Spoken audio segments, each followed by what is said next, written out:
Hello Boro fans, Jimmy Lee's here at Boro Fan TV.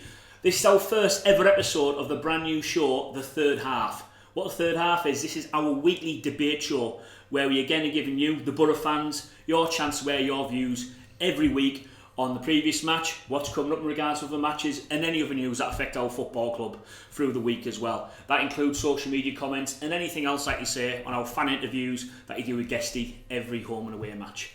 Our first guest this week is Josh Mitchell. Now, Josh, you may well remember as being the white cap merchant banker, I think he was referred to as, after the Sheffield United match. A few good social comments, but no, Josh proved very popular and unpopular at the same time, so he's a perfect guest to have on. Thanks for coming on, Josh. Thank you. So, you our first guest on here, Josh. Excited? Absolutely, yeah. It's going to be great. Looking forward to talking about the Boro a bit more and airing your views of it. It's going to be nice to be able to back up what I'm saying with a bit more time. Okay, yeah, we'll see about that. Okay. Well, first thing I want to do about this, Josh, is with any Boro fan that we're going to have on the panel, we're going to get to know you a little bit more. So I've got some quick fire questions. I'll ask you 13 questions in regards to you as a Boro fan, Josh. Yes. Nothing too difficult. It's just about your time as a Boro fan and things like that. Okay, yes. So let's go. First question, name. Joshua Mitchell. Season ticket holder? Yes. Which stand? South, Block 60. Favourite ever match as a Boro fan? It's a huge question. It's quick fire questions. Clues in it. Which one? Calico fan. Right, fair enough. Favourite ever player? Genio. Worst ever player? Fonzo Alves. Best away day? Bolton. Jordan Rhodes. Okay. Best away day party? Bolton. Unreal. Best away day pint? Not a pint. Wolves this season. Kingstone Press. Cider. Unreal. Enjoy it, yeah? Good. Good value as well. Less than £3. Fair play. Best value for money signing for the Boro in your whole time as a Boro fan? Friend. Good shout. Biggest rip-off signing for Boro? Fonzo Alves. I thought it might be. Favourite ever kit? The light blue and white striped away kit, which I think was like 99-2000. Dean Gordon, Man United. 98-99. Yeah. Unreal kit. Yeah, it was a good kit. If you had to compare yourself to one Boro player, who would it be, Josh? Dean Windass, eh? I can't disagree with that one at all. Fair play. Thanks for doing that, Josh. Fantastic. Right, okay, so the first part we're going to talk about, obviously we played Preston on Saturday, and what it would probably be described as a very disappointing match. Josh, I'm sure you'd agree. Yep. Performance, pretty poor. Outplayed in every facet of the match as well. There'll be some stats coming up on your screen very, very quickly, which will kind of show you how much we were outplayed as a team on that day. Josh, I'll go through them with you. You can see here, first of all, ball possession.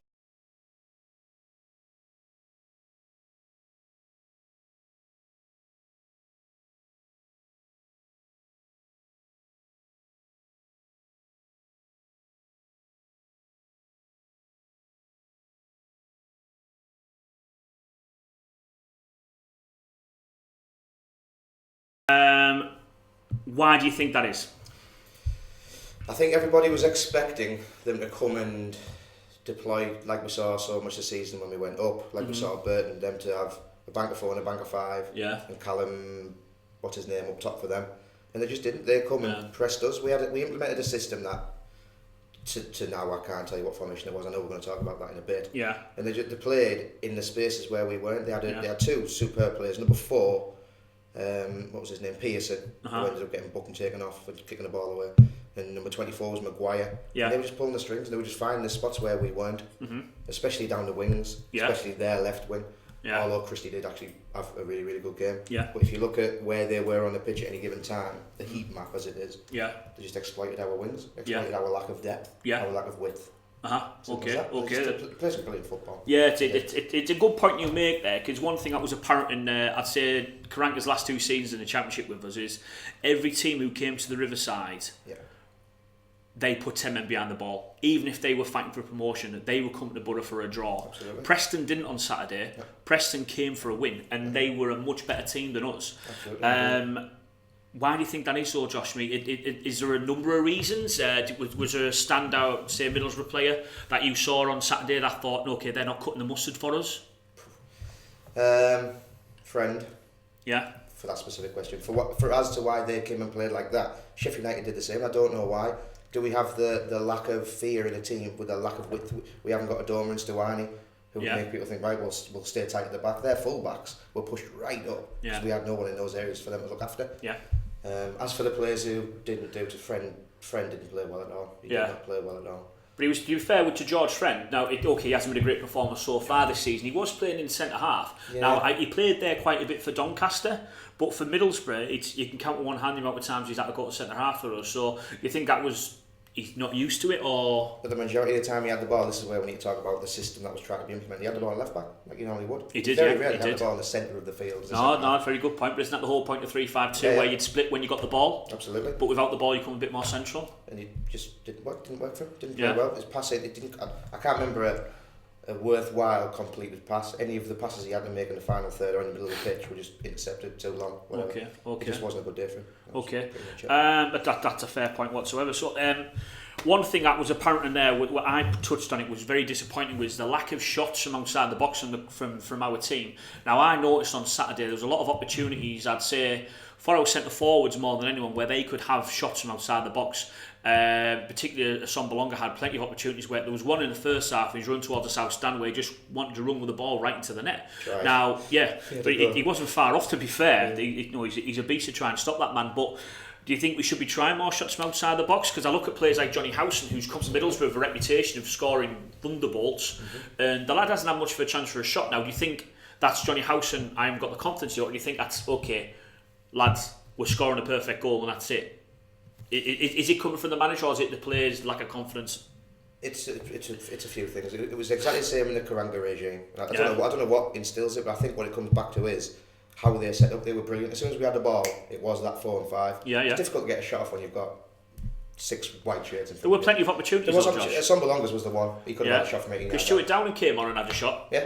Exactly. One shot on target. Only shot on target. Yeah. I don't know what it is. It was the same in Karanka's regime. I don't know. There seems to be a fear to have a go. Yeah. I don't know why. I can't answer as to why they don't do it. Well, it's one thing. I'll go on to the social media comments later on. But one fan, and it's something I think's become apparent certainly over the last 18 months, is the atmosphere at Riverside is very, very negative at times. Josh. It's highly contradictory as well. And it's a great point now, because you'll hear the cries of shoot.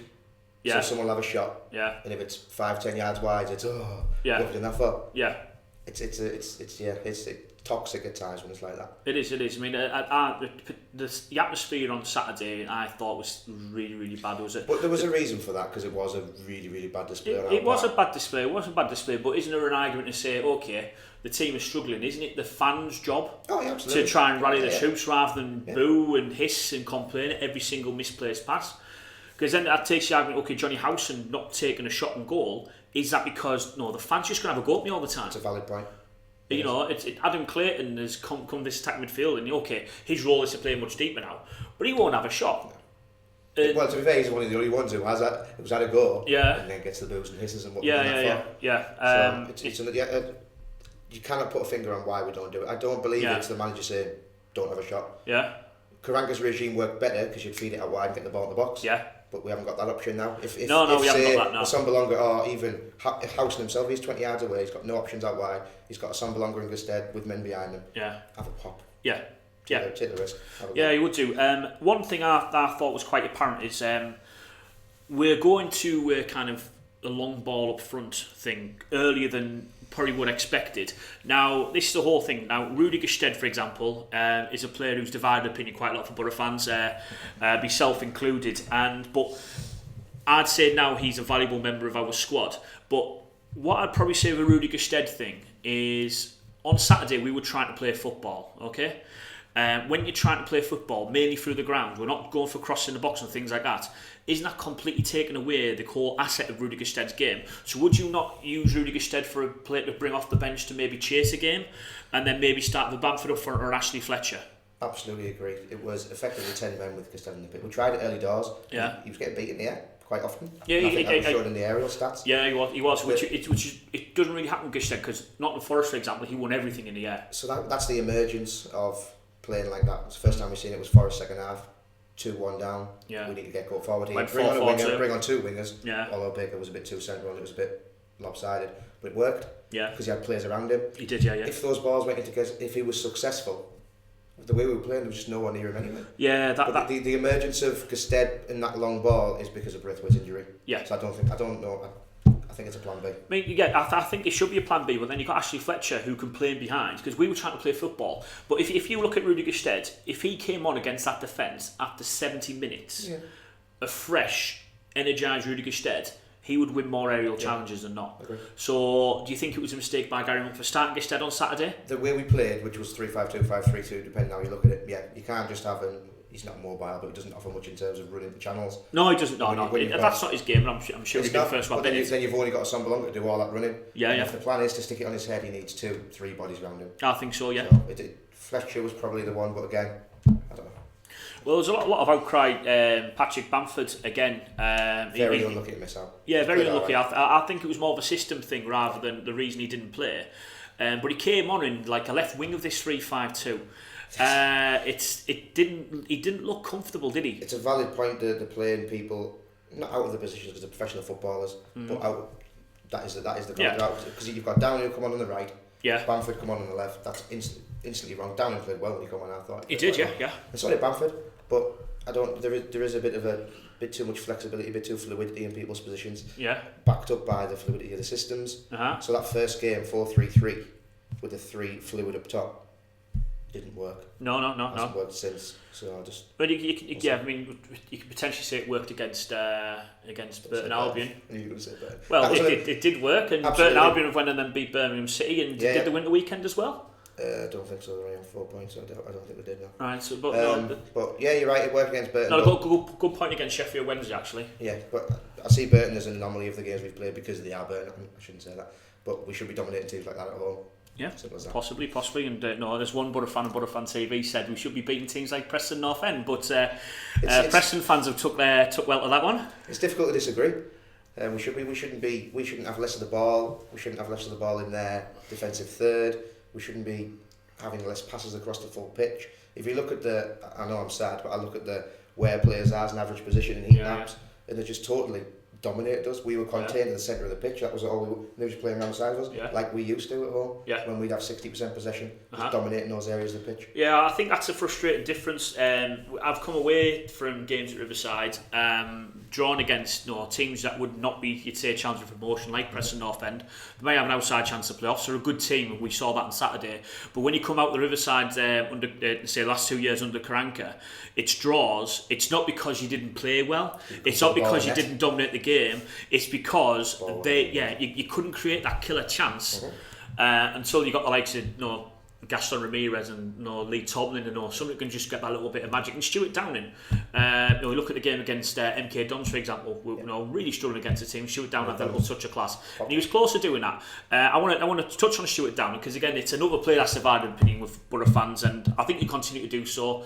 I think social media rumours certainly don't help the lad's case. Came on Saturday, still got a part to play. Came on Scunthorpe, played well as well. I think he's definitely still got a part to play. Yeah. He's lost his pace. That's not his job now. Even when he was a left midfield back when we had him in the early 2000s, he wasn't the paciest. So I hate when people say, "Why is he taking people on?" He never had to. He never really had to. He's got that ability to pick a pass, to hit the target. If we need to bring him on in a number 10 role rather than sticking him out wide. Yeah. Because he can dictate play. He's brilliant on the ball. He's a great footballer. I wouldn't get rid of him. Yeah. He's not a starting player. He's not in the first 11. And again, this is something I wouldn't agreed on you before the season started, but I think the lack of that creative person in the middle. I think we probably only got Lewis Baker, who you say a naturally creative, technical footballer. I certainly wouldn't play Stuart Down left out wide, but if we were playing that 4-3-3 system, for example, I'd love to see Stuart Down playing left hand side, that 3 in the middle. Clayton deep, let's say Downing and Baker and Clayton deep. I think that would work fantastically for us. Yeah. That would work, but I see Baker as being that key, and he hasn't been given the ability to play there yet. I think he could, in front of Downing, be that number 10 player. Yeah, we've seen him in snippets, out of position again on Saturday. I'm not even sure where he was meant to be playing. He was like the third of the three in the middle. Yeah, I think he was given some kind of free role, but he did, because of the way nobody else was on his kind of wavelength. I'd say on Saturday, no one was looking at it. He struggled to do that. Just looking at him, you can see he uses the quality. Yeah. And I think he could be the key in number 10. Yeah, what I see with players like Lewis Baker is he's got that first touch where he can take someone on instantly and find that space where players who would play in the Championship all the career, such as your Adam Claytons and Adam Forshaws and whatnot, they don't have that. Yeah. Which I think is good to see, and I think if we can get more of that, getting Lewis Baker playing in the right position. On right position for Lewis Baker, he played in the under-21s at number 10. He scored a lot of goals. Bethesda from midfield, sometimes in number 10, sometimes a little bit deeper. You're saying you see him as number 10? I see him as number 10. His first thought's always forward. Always. As soon as he gets the ball, his head's on the turn, he's on the half turn, he wants to go forward. And if he can't, he's still trying to find a positive pass. It's not just back of centre halves. But haven't we missed that? You can see him trying to orchestrate where people stood. I love that. I think. I like that, which is why I wouldn't be going for a number 10, because I think we've missed that creative person in the midfield too. Let's say 4-2-3-1, for example. There's always too much emphasis on defence for the other two. If we're at home, you can play that two-man midfield, but you'd have, let's say, an Adam Clayton or a Johnny Howson or a Grant Ledbetter as that defensive person. Then you've got Lewis Baker, who can get that pass more centrally, then look at who's ahead of him, try and dictate where they're going to go. So I've done a team for this chat. Yeah, we'll go up the lineup in a minute, Josh. Yeah, I'm sure you'll waffle on for that one, mate. One thing is, when I've come away from games in the past, such as draws against Preston, I've always thought, you know what, it's one of those games to forget and move on. We've had 3 of them so far, I think, because we've had 1 draw, 2 defeats. You're thinking Sheffield United's one of those to forget and move on, are you? We've had 5. Right, okay. We played exactly the same way and we scored a half chance, like I said in my video. Yeah. If Costed isn't in that point at that time, we have no clear chances. Fair one. But I don't think it's one to forget moving on because you get the 3 points. Yeah. But it's one of those. But we've had 3 out of 5 where I came out of Forest. Think, do you know what? On another day, we played for 5 more minutes. We'd have got a point there. Totally Wolves, different game. We had a couple of chances. They're a good team. Preston outplayed us at home. Can we afford many more of these? No. I don't think so. Well, can we afford them? We probably can. We've got enough quality in this squad to be cementing a place in the top 6. But how long can we wait to find a system that works? Yeah. Because if you think the first 3 games we played out 4-3-3s and with Forest starting formation, I'm still not too sure of. Then a 4-4-2. It was 4-3-1-2 at Forest. Yeah, Bamford was much deeper than Gusted and Guardiola. My FIFA formation actually. And then the 3-5-2 or the 5-3-2 on Saturday. Yeah. How many more has he got up his sleeve? Well, I don't know. It's one thing I'm thinking with Gary Monk, he's never really experimented something. And when the Leeds fans with the vitriol that they were saying when Gary Monk came to Boro, he's got no plan B. Now he certainly had a plan B, C, D, E, and F. I think so far for us. Do you think he's thinking, right? Okay, I'm at Boro now. I can experiment a bit more because the chairman's going to support me more. I've got more players to play with. Do you think that's why it is, or do you think he's not going to his trusty 4-2-3-1 because he doesn't feel he's got the players to do that? Creative player that we've talked about. Yeah, maybe, but I don't see that being an excuse. He's recruited for attacking, thinking players. Yeah, Fletcher could play that role. I don't think he's good enough, but he could. Baker, I thought Baker's been brought in to play that role. Yeah, I'm surprised I haven't seen him there yet. Yeah. Is he bringing in another body? We don't know. Yeah, hopefully. We'll touch on the transfer window, Josh. Yeah, it's, the system. How long have we got until we need to pick a system that works? Bolton away, I won't say it's a massive game, but we've got to be going there and winning. They haven't won a game yet. No, we've got to be going there and winning. They've looked very poor so far. And then Villa away. On paper, it's a tough game. Yeah. Watched them on Friday night, wasn't it? But didn't look good. Game before that, didn't look good. A game I'd like to go and see. Villa's a funny one. They look very good at home, looking very poor away from home, but it's going to be tough. It is going to be tough. I mean, every game's tough in the Championship. Sorry for the cliche, but it is. We've seen that. We were in here for 7 years last time. But last time we got relegated, we signed Mark Yates, Leroy Leiter and Danny Coyne. We went for it a bit more this time, haven't we? So one thing is fans' expectations. Fans were, because we weren't winning within 10 minutes against Preston, fans are getting a bit negative. Yeah. Are the fans expecting too much? Is that Steve Gibson's fault for saying smash it? That's a fantastic point. I think fans are expecting us to dominate every game. Yeah. And we're not going to win this. We're not going to, no. We're not going to, no. But on the flip side, We should be dominating against Sheffield United at home. Yeah. We should be dominating against Sheffield United, at Preston at home. Yeah. Wolves away is a really, really tough game. Yeah, it is. Really tough game. They'll be up there. Yeah. Forest away, I'd put that as a tough game category because they're not a bad team. They're well organised. Good team. They made some very good signs. And Mark Warburton knows how to get a team playing. Signed that midfielder. He dominated from Olympiacos. I can't remember his name, but no chance. A draw was fair in both games. I thought Barry Mackay was a constant danger in that game as well. Again, it's that number 10 player who goes in behind. Superb run for the goal. That's what we don't have. Yeah. That ability to run into those spaces. Well, there's one thing there is we haven't done is we haven't had we never get beat centrally before. Never. We have been. We've conceded goals centrally at the moment, Josh. Yeah. And do you think we need to go back to 4-2-3-1, which I'm going to kind of bring you back into, like, we'll go on the lineups now. So you know that's my preferred lineup. It's hard for me to disagree with, but the Boro fans will be able to see the lineup on screen now. This is Josh's preferred lineup based on the current squad who would be playing at the moment. And Josh, you're going for a 4-2-3-1. And people will tell me I'm still living in Karanga's dream. Yeah. But I just think it's a lovely dream. We got promoted, mate. We got Wembley. So if you look at two phases, I just think it works. Yeah. Going forward, you've got that width. You've got options. If anyone gets the ball, you've got options all over the pitch. You go back, sideways, wherever you like.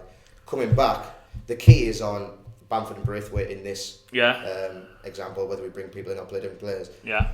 It's up to those two and Baker slightly to get back in and to do what teams do against us, where they have the bank of 4 and the bank of 5. Yeah. So do you want me to go through the players? If you could do, go through them, mate. Go through them. So keeper, who is probably signing of the season so far, is Darren Randolph. It's hard to disagree with that, mate. Superb save against Sheffield United. 2 superb saves against Preston. I thought 3 superb saves against Preston. I thought he was absolutely fantastic. He was our man of the match on Saturday, to be fair. Adam Clayton got it on the Boro website, but without Darren Randolph, we would have got absolutely mullered, I think. I don't know. That's a conversation of the day, Josh. Right back, Christie. I slated him against Wolves. Yeah. But he's done very well since then. Defensively, he's a bit. He's like an Insu. He's not. He's being bought to go forward. But when you're a top team in this division, though, it's not about defending, is it? No. And that's why. Same for left side, Fabio. Fabio left back, 2 same players. Although Fabio is a bit more defensively astute. He's actually really. If you're playing 2 defensive midfields, you don't have to worry about your full-backs being great defenders. Exactly. Obviously Gibson. And I've gone Fry. Yeah. I think he's been a revelation this season. He's been superb, fantastic. Yeah. I feel sorry for Fry being out with the team. I think he's going to struggle to get back in. He's not walking back in. Fry's better than Gibson was at his age. That's a bold statement, but again, I can't disagree with it. And he's done that without less loan time as well with Dale Fry. But been called England under 21 squad, which I think is a great achievement for the lads. For his age, he's just supremely calm on the ball. He's very calm on the ball. Brilliant. And there was a couple of times when pressure on the attack on Saturday, and it was his shape, his body shape when he had 2 on to win. And he played one of them out of the game fantastically. Yeah. The lad's got something up there, and is this because the person he reminds you of is Jonathan Woodgate? Absolutely. The way Jonathan Woodgate used to defend. Because Jonathan Woodgate was not blessed with pace, but his positional sense was absolutely world class. Yeah. And I think Dale Fly potentially works well with that, and so I think it's a good one. Carrying with the team. We've done the back 4 there. Fabio. That's one person there. Gibson Fry. George Friend, just want to touch on the George Friend thing. Is that one thing is George Friend is an absolute servant in this club. And you said he's been best value for the signing. It's really tough because I love him and everyone loves him. Everyone loves George Friend. I want him to just play brilliant every game. No room for centre and football. Exactly. There we go. But George Friend, he got a bit of an eye opener in the Premier League. The first one being Crystal Palace at home. Yeah. And he hasn't been the 15, 16, 14, 15. To be honest, I think he got battered at Sunderland as well. I think Yannis had him in his back pocket. One thing with George Friend, I think, is he defends very square. And when he defends square and you haven't got much pace, you are going to get caught out by a pacey winger. Yeah. So Yannis had him at Sunderland. And Andros Townsend and Zaha had him at our place. And any other pacey winger that came onto George Friend, I think he struggled with. And where I think George Friend has I think he's had a lack of confidence now. I think something's hit him. And you imagine, obviously, your job at McDonald's. If someone goes to you, Josh, you're now head of fries at McDonald's. Yeah. And you find out that you keep overcooking or undercooking the chips. Or eating them. How are you going to feel about your job at that point? It does knock you because he was supposed to be the one who could step up. There was rumours of bids of millions and millions of pounds for him. Watford bidding a £8 million bid this summer. Was it West Ham? I think was it West Ham. Watford. I think it was West Ham the year before, 6 mil. and he was supposed to be the one who was going to be comfortably stepping up alongside Clayton. Clayton did to the extent that he played all right last season, but Friend just didn't cut it, and I do think it's because if like you said, you'd been your dream, or you like to be a Premier League footballer. Of course it has, yeah. He's come from having to study in case he didn't play football to now being a Premier League footballer. This is your chance, and he didn't do it. Yeah, but I love him. Yeah, and I'll always love George Friend, and certainly the female fans will feel exactly the same. But yeah, it's we have to look at what do we want as fans. We want to have the best team possible, and Fabio goes in that. Right, we'll have to go through the team a bit quicker, please, Josh. So 2 centre midfielders with slightly different jobs, but I'm not going to talk tactics too much because I'm not a football manager. Clayton Howson. Yeah, I think that works. Howson out, Forshaw in, it's much of a muchness. Leadbitter could be in there, but I've gone Clayton Howson. Yeah. So I'm going to play a 3, 2 wingers, and a number 10. So number 10, we've touched on it already, Lewis Baker. Yeah. He hasn't played there yet, so I might be a bit ahead of myself. But in the squad now, he looks like he's not played at Middlesbrough, but he's played it before. Yeah, he hasn't. He has before. Look at his England under 21 record. He had double-figure goals in 20 odd games. Yeah. Vitesse, he got a few goals. MK Dons, he bagged 3 or 4 goals in 16 games. So he's got the ability. He scored for us against Scunthorpe, obviously. Right wing, left wing, it's difficult to put bodies in there now with this squad, but Bamford on the right, he played there for us under Karanka sometimes. He can do that job. And left, I put Braithwaite. It's a difficult one. We haven't seen him yet. Yeah. He's just the most natural person to go in there, if not Fletcher. That's where I think we need to recruit, which we'll talk about in a minute. Yeah. Assombalonga up top, obviously. Now, the key with this is the fluidity we're talking about, that he's tried to do, including Assombalonga. I do that with those 3 players, because Big can go to the right, Braithwaite can come in, Bam can go left. That's where you pull teams apart, get them moving, keep Assombalonga within the confines of the 18-yard box. Yeah. That's where he needs to be. Your main stumbling block I find with that team is natural width. Absolutely, we haven't got it. Yeah, we haven't got it. So when again, I'll probably mention his name too. To be honest, I'm going to do this now, Boro fans.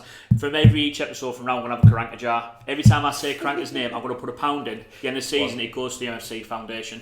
So I mentioned him too much already today, so God knows what I'm going to say through the season. But I'll say it anyway. But Karanka, he had wingers. Playing Albert Adoma, fitted that system absolutely perfectly. And I think losing Adoma to Aston Villa last season was a huge mistake by the club. Replacing with Damachari, who is just not as good as Albert Adoma as an overall footballer.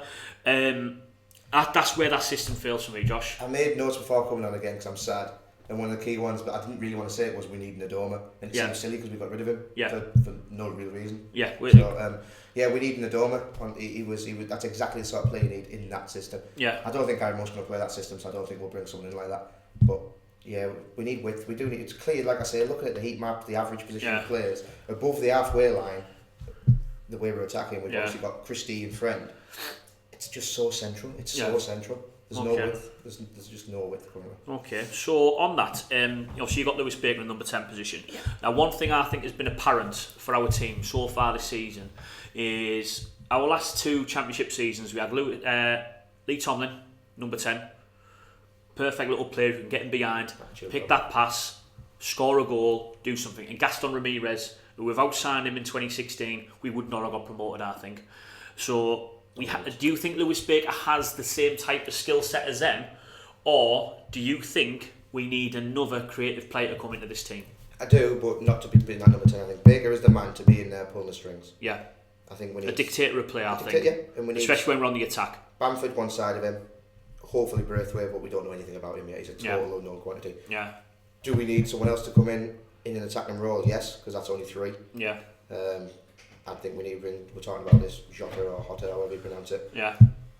We'll talk about that in a bit, I assume. But yeah, we do need to recruit someone in that. Yeah. Behind the striker role, but keep us on belong as a striker. Yeah, which is a bit apparent. And one thing that I've always seen with the 4-2-3-1 in the past is, I'd say David Nugent, for example.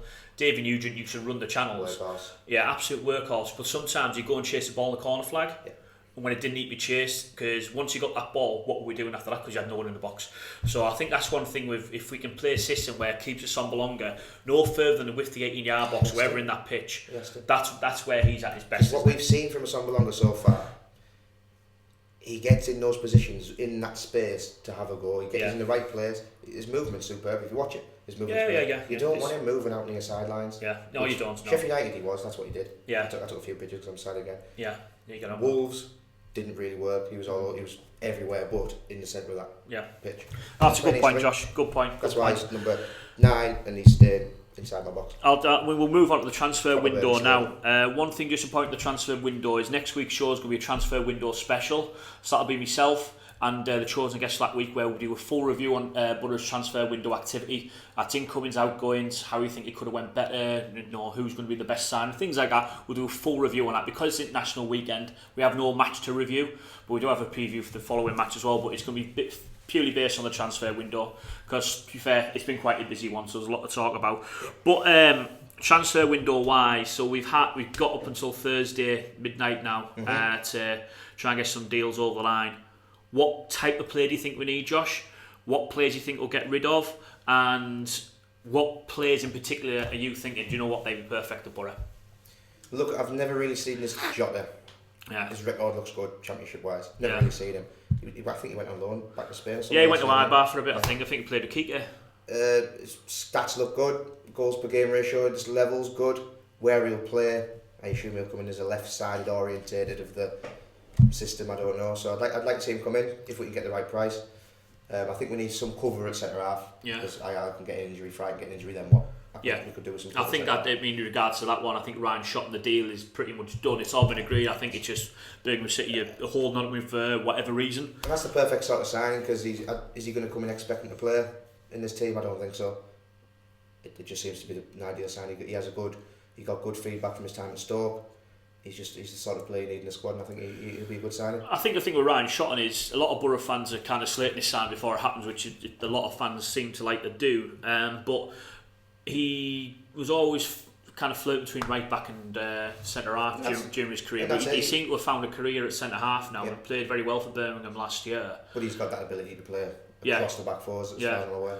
I mean, if you're going to play a 3-5-2, right hand side of that could be a perfect signing. Perfect. And if you look at Christie, if Christie gets injured, yeah, it's Fabio right back, Fred left back, but then he's short with full backs. We've got Connor Roberts in the squad as well, who has been signed as cover, but we haven't seen enough of Connor to really judge anything. But Gary Monk must have picked him due to his time at Swansea. I think he'd be ideal cover for that.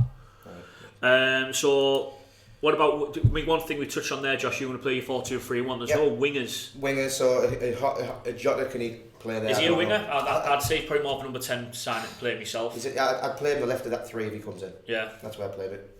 If Braithwaite doesn't work out. But yeah, width. We need width. We don't need strikers. We're alright for strikers. Do we?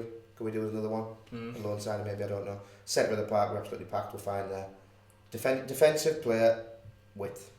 Okay, so on width, we've been linked with Johnson from Oxford, who played well against us last season. Good player from the lower leagues, but getting good ratings. I can't say, I've seen enough of this lad, he's going to be a fantastic player for us, but one on that is like, Boro fans are going, who's this? Friend. George Friend, Jamie Vardy. Lee Tomlin. All these players come from the lower leagues. There might be that missing thing. Even Fabio. When you come in from Cardiff, people say, well, yeah, we do it all the time. So Cyrus Christie, and I've done it myself. I think I'll put a tweet on when we're signing Christie. It's like, if we sign Cyrus Christie, it shows that no Boro manager will ever sign a good right back since Luke Young. But then, lo and behold, he does the job right for us. Yeah, he's doing well. But yeah, about this Oxford guy, I don't know much about him really. Yeah, I'd like to see us bigger name, but like you said, it's only a name at the end of the day. Well, it's only a name. You have to pay more for names, Josh. And you look at teams like I'll go back to Barry Mackay, Nottingham Forest, 500k. Looks an absolute steal. But what you've just said there, you need to spend money. If you look at if I'm just going to talk about Adam Argoin, maybe. Yeah, we'll be talking about Argoin as well, mate. If he goes, the books are more than balanced. Yeah. Which effectively means we're net equal with a wage budget decrease. Yeah. We haven't actually spent money. Yeah. Can we go and get a late big signing? Yeah. To Sharon Ted? But who's out there as a winger? Because Robert Snodgrass has just signed for Villa over the past week. He would have been a good signing for us. It's the pace, it's the Adoma, it's the pace, the ability to go around a man, the ability to run past players. Snodgrass doesn't really do that. No, he doesn't. You're absolutely right in that. I mean, there's one player that I like. He hasn't really been in Swansea's plans and played under Gary Monk. Is there Nathan Dyer at Swansea? He has struggled for injuries over the last 2 years, but he's got a Premier League winners medal under his belt as well from his time at Leicester. Although questionably he didn't play too much during that period, but would you say he'd be the type of player to look at? Yeah, that sort of player. Or even Jefferson Montero's repeatedly being linked with us from there. He's got the ability, he's got the pace. It's the ability to, when the chips are down, it happened a few times on Saturday when Fry or Gibson get the ball is just knock it in a good space in between there, centre back and full back. Yeah. And we haven't got anyone to follow it up that ball. So we're trying to play it out and get ourselves into trouble ultimately. We need the pace on those wings. Okay. Who it is, I don't know. Well, you say Preston and wings is one man that I'm not a huge fan of, but a lot of Boro fans do love, which is Managerial. Now rumours go around that he's leaving to go to Lille for €10 million, but it could rise to 15 based on appearances, which I think is a superb bit of business. Business perspective. To make profit on someone who hasn't impressed me personally, and probably quite a lot of Boro fans who like to see them products.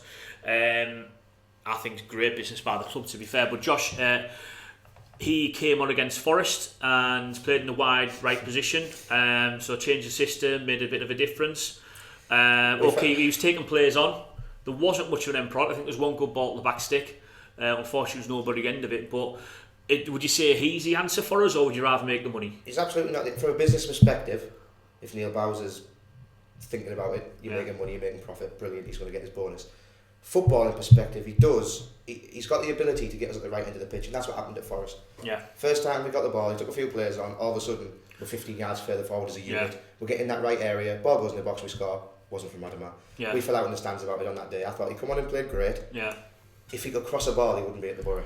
Well, exactly, yeah. And one thing Boro fans saying, well, he's playing at the Championship. He's took on the best defenders in the world. Yeah, Bellerin's the fastest player recorded ever, and he literally was pulling with the ball. Tottenham got one of the best defences in the Premier League. He ripped them apart. He just went past Vertonghen and Alderweireld, like two of the best, probably the two best centre halves in the Premier League. Yeah. And he's done that. So I don't think the level's the issue. Yeah. And then Boro fans are thinking, if we could give coaches them product, if you coach them product, I think he'd probably still be Barcelona, because let's be honest, Gary Monk and James Beattie aren't better than Barcelona's coaches, are they? No, that's a good point. But yeah, it's not. I wouldn't like to sell him personally. Yeah. He's one of them players you bring on when the chips are down against Forest. He gets the team in the right area of the pitch. Yeah. He isn't good enough to start. €15 million is a lot of money for someone who isn't going to start in your team. Yeah. But then who do we bring in? Well, I don't know. Well, doesn't he replace him? Well, the thing is, this is the best analogy I've ever heard about Madame Shari is, it's you go to a nightclub, you find a girl who looks genuinely interested in you, you dance with her all night, buy her a few drinks, at the end of the day she walks off with your mate. Happens to you quite often. Girl, I'm a happily married man, Joshua. But yeah, that's the thing with Madame Shari. He promises so much, think, he's taking all these players on it, we're going to do it. Oh no, not again. Skies a cross over the bar. It's like, he's had 2 assists in his time at Boro. One of them was a shot. Hull. Yeah. I think it's time to bang at €10 million, and that could get you 2, maybe 3 wingers in the Championship. I wouldn't do it without bringing someone in of a similar skill set plus crossing. Yeah. That's exactly. Get me 3. You can get 3 at Amateur, 3 at Albert Adomas maybe. I think that's a good thing to look at. But it is a really, really tough one, because if he could cross a ball, if he could. Yeah, nice one, mate. But if I was 6 stone lighter, I could still play football. But I'm not, mate. So I'd be happy to bring down to 13, mate. Come on, be nice. Anyone else you'd like to see coming transfer window wise, Josh? No. Right, brilliant. Okay, so one thing we do like to do, this is an engaging show, it's about the fans. So I've got a few comments from through social media, a few people wanted to discuss. I've got Simon Galloway, which it kind of brings us with Traore. Where was he? And also the rumours he refused to play. No player is bigger than the club, and that includes him. Great point. Apparently he refused to play on Saturday.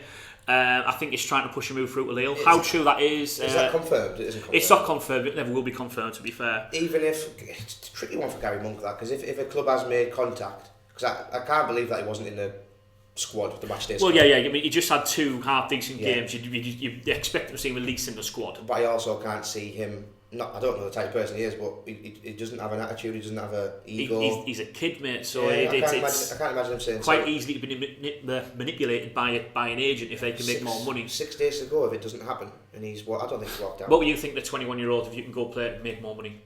Yeah, if Burger King came in for an offer, a 21-year-old, you'd have went straight there, wouldn't you? Burgers. Kieran Platford, we don't create enough chances for our strikers. We need that Gaston Tomlin-like player who can spark the game in a flash. We're pointing on that. Hopefully, transfer window-wise, Gary Monk's going to go and do that and bring that type of player in. Or hopefully it's Baker. One thing that's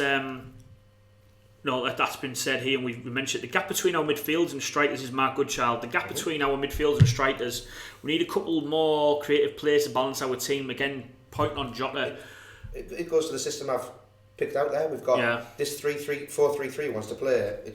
There is a big gap for a body to be in and pull the strings. Yeah. Hopefully Baker's not going to make me look like an idiot by the end of the season. Well, fingers crossed, mate. I think he'll come good. I really do. I really look like Lee Patton said here, and it's the one thing, Gary Monk, I don't think he has found his favourite lineup and system yet, but the best starting lineup, and if we need the money, has it been spent well?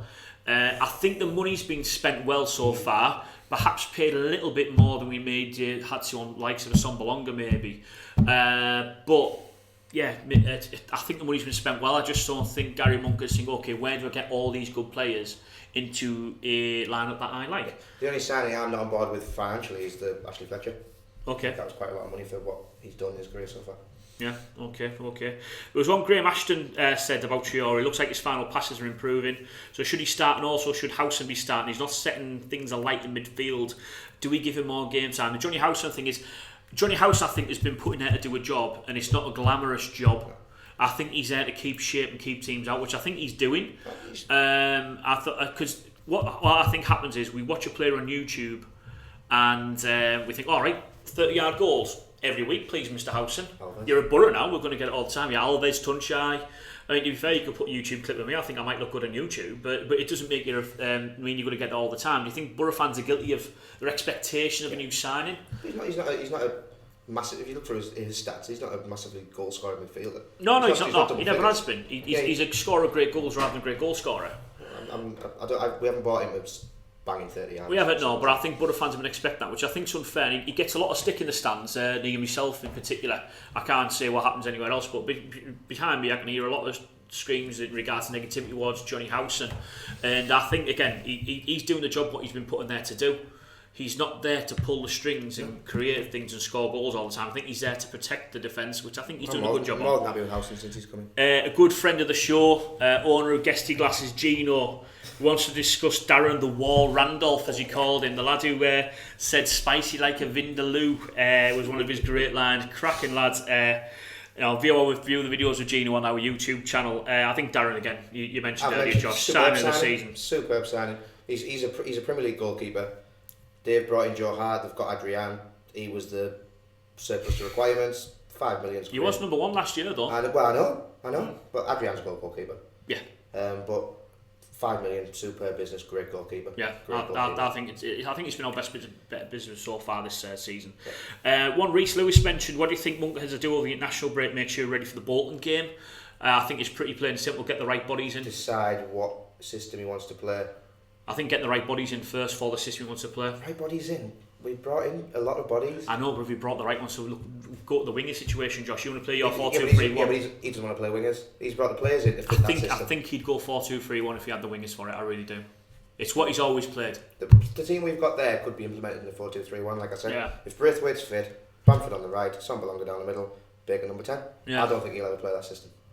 Which the time will tell. He needs to decide his system. Yeah. He needs to spend time with them on the pitch, in the system he wants to play, get the under 23s in front of them and play. Get used to it. Yeah, fair play. This is one that we touched on it earlier. Is Smoggy on 286, Keith, follower man, good lad on Twitter. Is a lack of atmosphere at Riverside affecting players? Touched on it earlier. I think it is personally. Not a lack of atmosphere, the wrong kind of toxic atmosphere. Yeah. Well, I mean, I look, for example, I moved to the south stand from the north because of the toxicity in the north stand, but also due to the atmosphere the Red Faction were creating. The Red Faction were very, very quiet this season. And why do you think that is? Well, we are, it's fine. Since I've been up in the south, I've never really heard the north give any sort of addition to the atmosphere. Really. No, they haven't for a while. There's not a lack of atmosphere, it's just, like we said, the mourning, the groaning, the expectation which the club have put on themselves. Yeah. Which means the fans are expecting 2-3-0 against teams that we've drew with and got beat by so far. So it's not a lack of atmosphere, it's the wrong kind of atmosphere of certain players. I think, you go on the expectation. One thing I'll point out now, anyone who kind of knows who I am in regards to Twitter knows the poison pen letter I put out when I wrote a letter to Steve Gibson last year, which a few people took the wrong way when it wasn't me slating Mr. Gibson, because I'd never do that. It was just me wondering, okay, I've been a season ticket of God knows how long. Been watching this 7 years in the Championship, came to the Premier League to see this and how we've done it. But he came out and said, what's your aim? We want to smash the league. He never said we're going to, which a lot of fans are kind of taking that as gospel, saying, we're going to smash the league. That's what Gibson said. He said we want to. Now, wanted to do it and doing it is completely different. But what I think he's done, he's give the club the best chance possible by getting a new young manager in Gary Monk, who's got a good track record. We all wanted him. And as soon as Karanka left, pounding a jar again, I said I want Gary Monk in charge. And he's give us money, and he's going to give us more money this week by all accounts to get more players. And so he's given us the opportunity to smash the league. Now, spending money doesn't bring you that. Aston Villa proves that. £80 million since they got relegated on players. And 60 million they got relegated. Yeah, so people can't take this. We're going to smash every team at home. We're not going to do that. Expectation is definitely an issue with Boro fans at the moment. I think it's a long, hard season. We played 5 games out of 46. Yeah. Burnley fans, do you think they when they won the league, when we last got promoted, do you think at Christmas when they were just floating around the top 6, everything, get dice out? Well, Newcastle last year, in the same position as us now. Exactly, yeah. And they weren't saying Rafa out. Exactly. I think Boro fans just have to kind of sit back, support the team during this time, get behind the players, get behind the manager, get a better song for Gary Monk because the current one's awful, and let's cheer this team on, and let's work along the team and do this. That's it, Josh. Well, the last point there about smashing the league. This league is awful to try and smash. It's a really, really difficult league. Not many teams have done it. No. Probably the last team to do that be Reading. Yeah, Reading probably last team to smash this league. No, Newcastle to be fair. Newcastle probably last team to do it. Last time they went up. Yeah. Okay. It's a really, really, really, really tough league to try and smash. You can't be expecting to win every game. Preston's are going to happen again this season, and we'll go and get points we don't think we should be going to get. Like Villa away, we might go and win. I'd take a draw there now. It's a really, really tough league. Don't expect to win every game. Yeah, fair play. Support the lads. Brilliant. Right, thanks for coming, Josh. Boro fans, just last note on that one. Keep tuning in for our weekly show. We'll continue doing these. We'll get a Boro fan with me every single week, and obviously your good friend Guesty as well. Guesty and Gav and Jimmy will be at every single match this season. We will announce where we'll be for away matches. We are currently on home matches going to Dockside Road, just underneath the bridge. We may well change that. Boro fans like to know where you'd like to see us every match. Be sure to follow us on Facebook, Twitter and YouTube as well. Subscribe to our channels. We do have a competition which runs out at the end of this evening to win a copy of FIFA 18 for the PS4. But we will be running more competitions as we go on to keep you guys engaged and just to give something more back to the fans. Jimmy Lee's Boro Fan TV, thank you very much.